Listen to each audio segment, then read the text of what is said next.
How to KYC Pi network 2025। हाँ, आप लोगों ने पाई नेटवर्क में काम किया है तो आप लोगों का पाई नेटवर्क अभी KYC करना पड़ेगा, नहीं तो आप लोग 20 फरवरी के बाद कोई KYC नहीं कर पाओगे। ठीक है, तो आप लोग यदि पाई नेटवर्क जरिए पाई कॉइन इनकाम কৰিছে তেনে ক্ষেত্ৰত কিন্তু আপোনালোকে 20 ফেব্ৰুৱাৰীৰ ভিতৰতে আপোনালোকৰ KYC কমপ্লিট কৰিব লাগিব।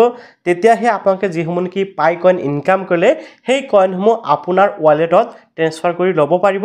তাৰ পিছতে আপোনালোকে কি কৰিব পাৰিব, লিষ্টিং হোৱাৰ পিছত আপোনালোকে যিকোনো এক্সচেঞ্জৰ জৰিয়তে পাই কইনসমূহ সেল কৰিব পাৰিব আৰু আপোনালোকৰ টকা যিখিনি প্ৰফিট হ'ব সেইখিনি আপোনাৰ বেংক একাউণ্টত ল'ব পাৰিব। গতিকে আপোনালোকে যদি পাই কইনসমূহ আৰ্নিং কৰিছে বা পাই কইন মাইনিং কৰিছে তেনে ক্ষেত্ৰত কিন্তু আপোনালোকে KYC কৰাটো মেন্ডেটৰী হয় আৰু আপোনালোকে 20 তাৰিখৰ ভিতৰত অৰ্থাৎ 20 ফেব্ৰুৱাৰীৰ ভিতৰত আপোনালোকে সকলোৱে পাই নেটৱৰ্কটো KYC কৰিব লাগিব।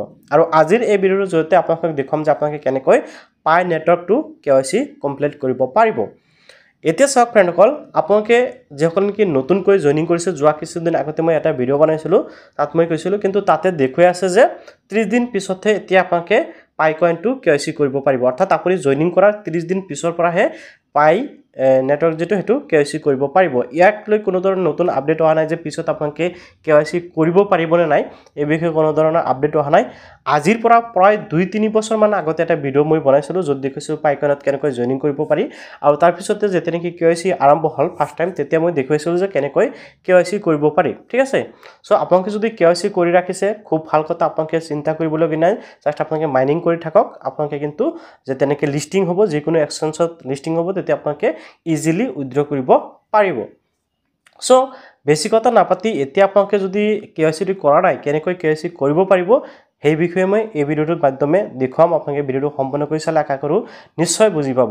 সো এতিয়া বেছি কথা নাপাতি ব্লগ আৰম্ভ কৰোঁ। চাওক, যদি আপুনি অলৰেডি পায়ত ৰেজিষ্টাৰ কৰিছে তেনে ক্ষেত্ৰত আপুনি এতিয়াৰ পৰা ভিডিঅ'টো চাই লওক, আৰু যদি আপুনি পায়ত ৰেজিষ্টাৰ কৰা নাই বা পায়ত আপুনি এতিয়ালৈকে সাইন আপ কৰা নাই তেনে ক্ষেত্ৰত আপোনালোকে আগৰ ভিডিঅ'টো চাই লওক। সেই ভিডিঅ'ৰ লিংক মই এই ভিডিঅ'টোৰ ডেসক্ৰিপচনত দি থৈছোঁ, আপোনালোকে তাৰ পৰা ভিডিঅ'টো চাওক, পায়ৰ বিষয়ে ধুনীয়াকৈ জানিব পাৰিব। তাৰ পিছত আপোনালোকে পায়ত ৰেজিষ্টাৰ কৰি আপোনালোকে কামটো আৰম্ভ কৰিব পাৰে। মানে পায়ত আপুনি জাস্ট মোবাইল এপটো ইনষ্টল কৰি থৈ দিব আৰু ডেইলি এবাৰকৈ ওপেন কৰিব আৰু আপোনাৰ পায়টো মাইনিং হৈ থাকিব।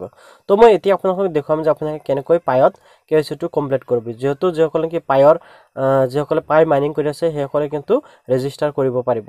তো সৰি KYC কৰিব পাৰিব। KYC কৰাৰ বাবে ফাৰ্ষ্ট টাইম আপোনালোকে পাই এপটো ওপেন কৰিব। মই সব ফ্ৰেণ্ডসকল পাই এপটো দেখুৱাইছোঁ, এইটো হ'ল পাই এপ, মই ওপেন কৰিছোঁ। ওপেন কৰাৰ পিছত আপোনালোকে দেখিবলৈ পাব ওপৰফালে 3 আছত ক্লিক কৰিব লাগিব KYCটো কমপ্লিট কৰাৰ বাবে। আৰু KYC বৰ্তমান কৰাৰ বাবে কিন্তু অলৰেডি ইয়াতে কিন্তু এটা নটিফিকেশ্যন শো কৰিব যে পাই এপত KYC কৰিব পাৰি। তো KYC কৰাৰ বাবে ফাৰ্ষ্ট টাইম আপোনালোকে কি কৰিব ফ্ৰেণ্ডসকল, চাওক এই 3 আছত ক্লিক কৰিব। ক্লিক কৰাৰ পিছত আপোনালোকে দেখিব পাইছে পাই ব্ৰাউজাৰ, আপোনালোকে এই ইয়াতে যাই আপোনালোকে সাইন টু পাই এই অপশনত ক্লিক কৰি আপোনালোকে ফাৰ্ষ্ট টাইম কি কৰিব, পায়ৰ এটা এক্সট্ৰা ব্ৰাউজাৰ আছে, সেই ওপেন ব্ৰাউজাৰটো ইনষ্টল কৰিব।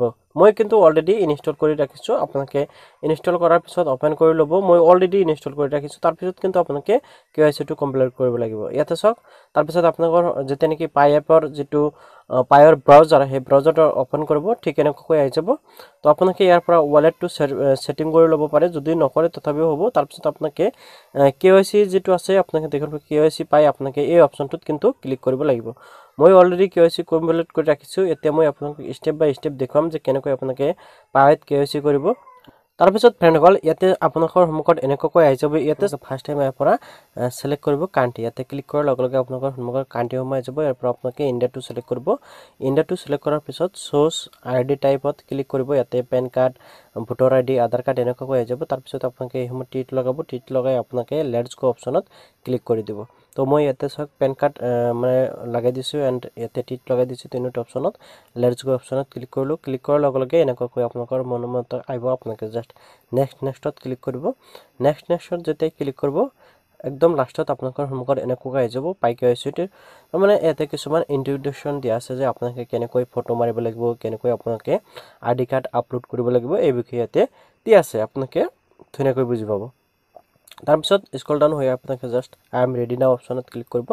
ৰেডি অপশনত ক্লিক কৰাৰ লগে লগে ইয়াতে এলাউ খুজিব, পাই ব্ৰাউজাৰে এলাউটো আপোনালোকে কৰি দিব। ইয়াতে এলাউ যিটো ইয়াতে এলাউ কৰি দিব। এলাউ কৰাৰ পিছত চাওক ফ্ৰেণ্ডসকল আপোনালোকে কিন্তু ইয়াতে আপোনাৰ ID কাৰ্ডটো আপলোড কৰিব লাগিব মই যেহেতু পেন কাৰ্ড দিছো মই পেন কাৰ্ডটো ইয়াতে আপলোড কৰিছো যদি আপোনালোকে আধাৰ কাৰ্ড দিয়ে তেনেহলে আধাৰ কাৰ্ডৰ first page and back side দুটা আপোনালোকে আপলোড কৰি দিয়ে আপোনালোকে নেক্সটত ক্লিক কৰিব তো মই যেহেতু পেন কাৰ্ড দিছো সেইবাবে মাত্ৰ ফাৰ্ষ্ট সাইডটো দিছো নেক্সট অপশ্যনত ক্লিক কৰাৰ লগে লগে ইয়াতে সক আপোনালোকে দেখিব আছে ফাৰ্ষ্ট নেম ইয়াতে মিডল নেম অপচনেল আপুনি দিলে হ'ব নিদিলে হ'ব ইয়াতে লাষ্ট নেম বা শৰ্ট নেম আপোনালোকে দিব লাগিব তো আপোনালোকে উদাহৰণ হিচাপে ধৰক আপোনাৰ নাম নিতুল দাস আপোনালোকে নিতুল ইয়াতে দিব দাসটো ইয়াতে দিব তাৰ পিছত ইয়াৰ পৰা জেন্ডাৰটো সিলেক্ট কৰিব ইয়াতে ডেট অফ বাৰ্থটো দিব তাৰ পিছত ইয়াতে সক এড্ৰেছটো আপোনালোকে ধুনীয়াকৈ দি দিব এড্ৰেছটো দিয়াৰ পিছত সিটি এম আপোনালোকে সিলেক্ট কৰি দিব আপোনালোকৰ ডকুমেন্ট যেটো নাম্বাৰ ইয়াতে মোৰ পেন কাৰ্ডৰ নাম্বাৰটো দি দিছো আপোনালোকৰ ফটো আইডি কাৰ্ড দিলে ফটো আইডি কাৰ্ডৰ নাম্বাৰ দিব আধাৰ কাৰ্ড দিলে আধাৰ কাৰ্ডৰ নাম্বাৰ দিব তাৰ পিছত আপোনালোকে নেক্সট ষ্টেপত ক্লিক কৰিব তাৰ পিছত অলপ লোডিং হ'ব আপোনালোকে জাস্ট অলপ ওয়েট কৰিব তাৰ পিছত ইয়াতে সক আপোনালোকে